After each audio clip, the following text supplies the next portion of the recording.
Okay, the Mail now, and it looks like Britain is systemically racist after all, but it's against white kids, Paul. Unbelievable. Our school admits white working class pupils are rapidly being left behind in a report about how to improve results for ethnic minority children. So it turns out that the most neglected group of kids are also the biggest underachievers. And we've known this for such a long time. This isn't crept up on us. Yeah. I mean, every year, it's just been overkill on everything, right? So we've adopted this mentality that we need to find the biggest minority, and then we need to look after them the most, and we need to neglect absolutely everything else in the process. And that's what they've done most of my life. I'm 44 years old now, and it feels like for all of my life, all I've been told is that multiculturalism is good and white kids and white people are bad.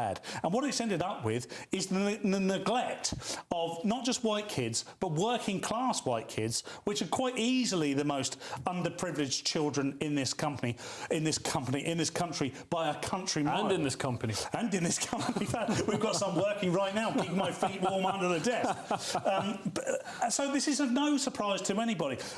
It might be a surprise if you're a Guardian reader. Yeah. Because you would have thought that these kids are absolutely fine because they're actually full to the brim of white privilege. Yeah. Well, this is the thing, white privilege, but not everybody gets the same amount of white privilege. I don't think any of us got the same amount as, Benedict Cumberbatch.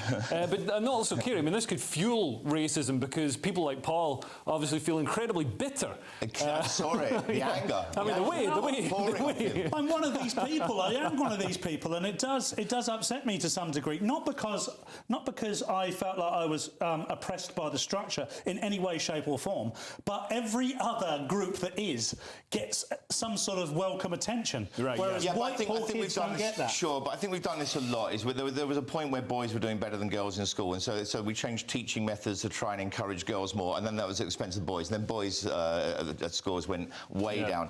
And the interesting thing about this was a survey that was done, and I think they were trying to prove that ethnic minorities had the worst setbacks, and it's gone against them. So it's really so they didn't get the findings they wanted. Yeah, they didn't get that, and it's proved the total opposite. And it's really the belief that it turns out ethnic minority kids do better than the poor white kids. So really what we should be doing is sending the poor white kids to another country. They'll get to Singapore. To Singapore, they'll do amazing. Singapore is the answer to everything. I mean, the answer could be that they're just thick. Well, that's true. Have you considered that, Paul?